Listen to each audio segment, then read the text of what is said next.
उगत सूरुजवाया जोर भैने हो हे जी। उगत सूरुजवाया जोर भैने हो। पंडित हवन कराई बड़ी देर भैने हो। पंडित हवन कराई बड़ी देर भैने हो।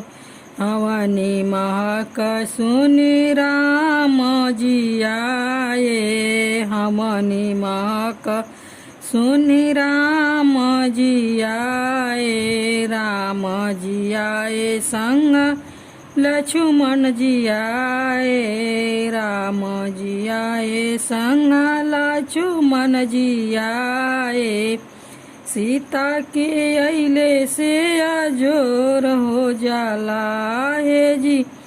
सीता के अइले से अजोर हो जाला।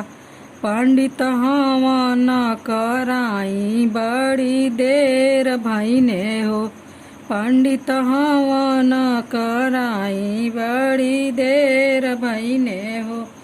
उगत सूरुजवाया जोर भैने हो हे जी।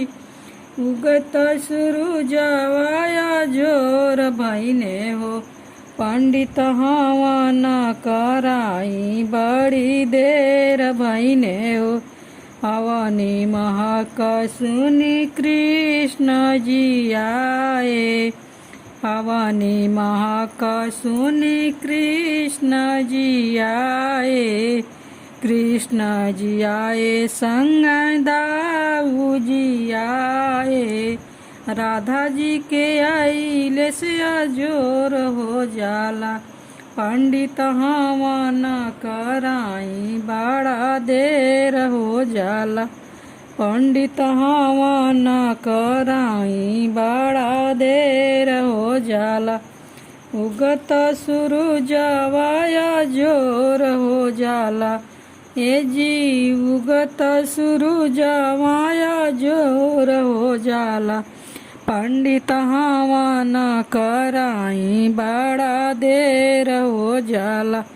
पंडित हवन कराई बड़ा देर हो जाला।